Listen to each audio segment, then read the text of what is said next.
Hello friends, book चिंतन पर आप सभी का स्वागत है। आज हम बात करने वाले हैं discipline equals freedom bye Jocko willing book के बारे में।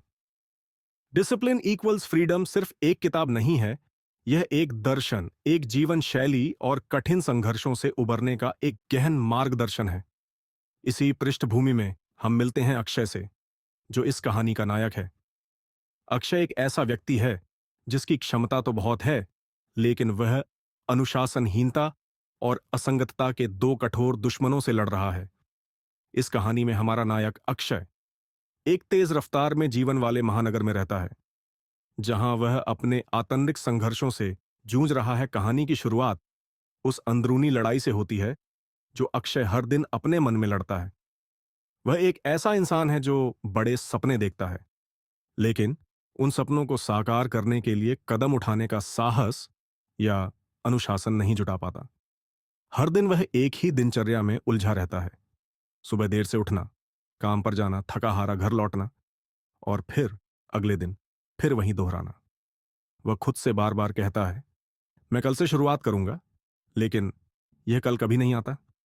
अक्षय की समस्या केवल यह नहीं है कि वह अनुशासनहीन है।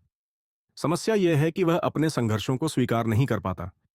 वह अपनी असफलताओं का दोष दूसरों पर डालता है, हालात, समय या यहां तक कि अपनी किस्मत पर।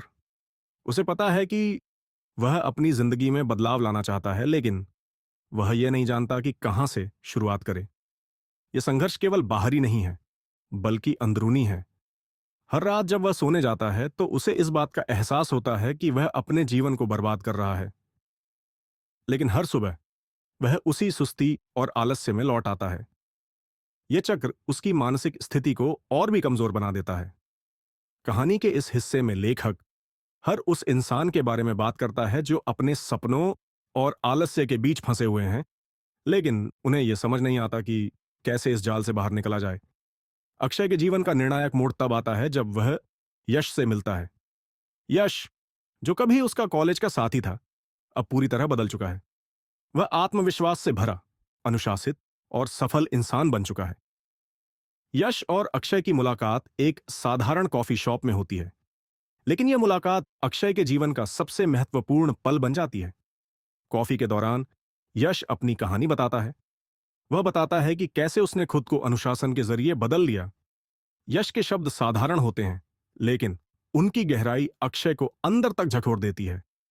यश उसे यह समझाता है कि अनुशासन कोई सजा नहीं है, बल्कि यह आजादी है। अगर तुम चाहते हो कि तुम्हारा जीवन तुम्हारी शर्तों पर चले, तो तुम्हें मेहनत करनी पड़ेगी। हर दिन, हर पल। आराम केवल उन लोगों के लिए होता है जिन्होंने अपने लिए मेहनत की हो, यश कहता है। यह मुलाकात केवल प्रेरणा नहीं है, यह एक आईना है जो अक्षय को उसकी असफलताओं का स्पष्ट प्रतिबिंब दिखाता है। उसे एहसास होता है कि उसकी जिंदगी में बदलाव केवल तभी संभव है जब वह अपने आरामदायक क्षेत्र को छोड़कर कठिन रास्ता अपनाए। यश उसे एक किताब डिसिप्लिन इक्वल्स फ्रीडम का उल्लेख करता है और कहता है कि यह केवल एक किताब नहीं है, बल्कि एक तरीका है खुद को बदलने का। वह उसे अक्षय को पार्जने के लिए बोलता है। अक्षय घर वापस लौटते समय बुक स्टोर से किताब को खरीदता है।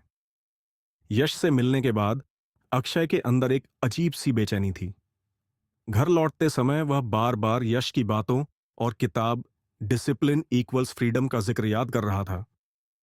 रात को घर पहुंचते ही उसने अपना खाना जल्दी जल्दी खत्म किया और किताब को उठाकर पढ़ना शुरू कर दिया। जैसे ही उसने पहला पन्ना पलटा, उसे ऐसा महसूस हुआ जैसे यह किताब उसकी असल जिंदगी के बारे में बात कर रही हो। किताब का पहला अध्याय था, discipline is the path to freedom. Akshay को यह बात अजीब लगी।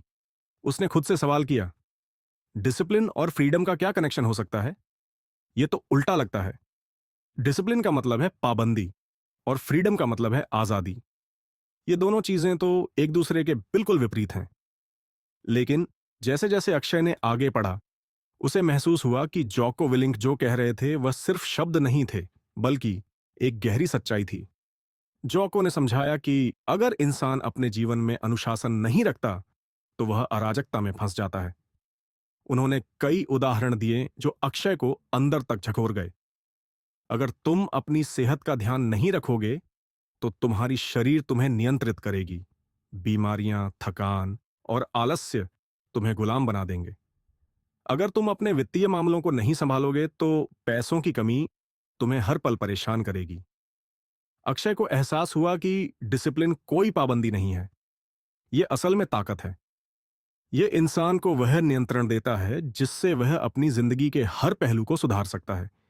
उसने मन ही मन सोचा, यह तो बिल्कुल सही बात है।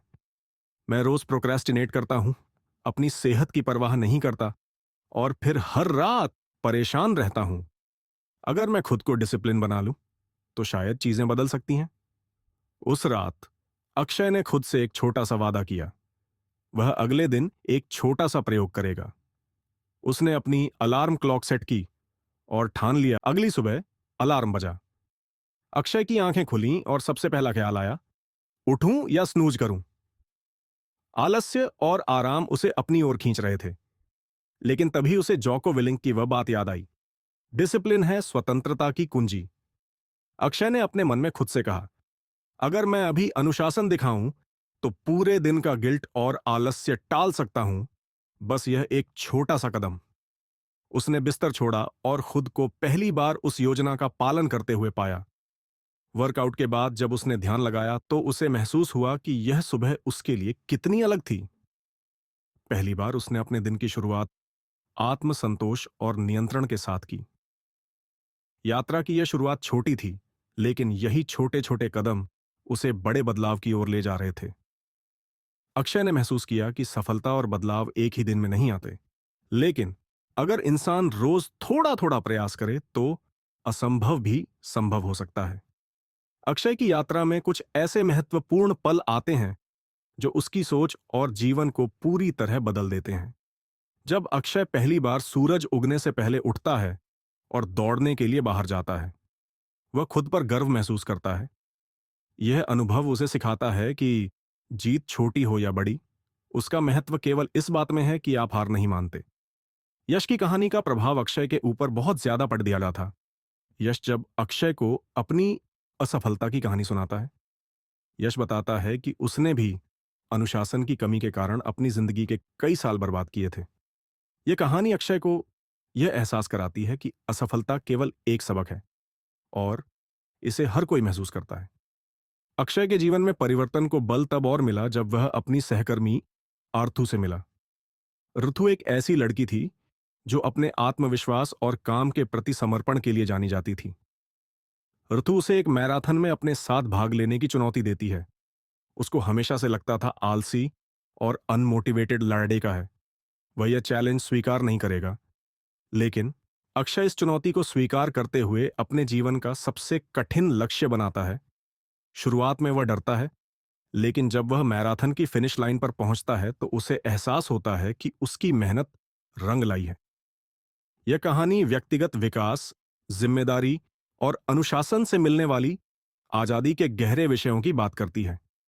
यश और रथु केवल अक्षय की कहानी के किरदार नहीं हैं, वे ऐसे प्रेरक हैं जो उसे अपने बहानों से सामना करने, असुविधा को अपनाने और अपने जीवन का मालिक बनने की चुनौती देते हैं। कहानी का विषय अचानक किसी ऐसे व्यक्ति से मिलना जो प्रेरणा बन जाए, यश और अक्षय की मुलाकात के माध्यम से खूबसूरती से सामने आता है। यह हमें याद दिलाता है कि प्रेरणा अप्रत्याशित जगहों से आ सकती है और सही लोग हमारे जीवन की दिशा बदल सकते हैं। इसी तरह असंगतता और उसके परिणाम का संदेश अक्षय की चुनौतियों में स्पष्ट रूप से झलकता है। उसकी कहानी यह दिखाती है कि बदलाव किसी के लिए भी संभव है अगर वह मेहनत और अनुशासन को अपनाने के लिए तैयार हो। कहानी के अंत तक अक्षय पूरी तरह बदल चुका होता है। वह अब भी परिपूर्ण नहीं है, चुनौतियां और संदेह उसके जीवन का हिस्सा बने रहते हैं, लेकिन उसने अनुशासन को अपनी जीवन शैली बना लिया है। यश और ऋतु के साथ उसके रिश्ते और गहरे हो जाते हैं और वे एक दूसरे के विकास और समर्थन का स्रोत बनते हैं। अपनी मेहनत और प्रतिबद्धता के माध्यम से अक्षय वह स्पष्टता और उद्देश्य प्राप्त करता है जिसकी उसने कभी कल्पना भी नहीं की थी। अक्षय की कहानी सिर्फ एक व्यक्तिगत जीत नहीं है, ये एक संदेश है उन सभी के लिए जो अपनी आदतों, डर या निष्क्रियता से जूझ रहे हैं। डिसिप्लिन इक्वल्स फ्रीडम एक प्रेरणा है, यह दिखाने के लिए कि अगर आप मेहनत करने और अनुशासन को अपनाने के लिए तैयार हैं, तो आप अपने जीवन का सबसे अच्छा संस्करण बना सकते हैं। अक्षय की यात्रा दृढ़ता, मानवीय संबंधों और महानता की अथक खोज के प्रति एक सिनेमाई श्रद्धांजलि है। यह कहानी एक सच्चाई को बताती है। अनुशासन केवल एक विकल्प नहीं है, यह एक हथियार है जो आपको अपनी जिंदगी को अपनी शर्तों पर जीने की ताकत देता है। हमारी आज की बुक समरी आपको कैसी लगी कमेंट करके जरूर बताएं और धन्यवाद आपका समरी एंड तक सुनने के लिए।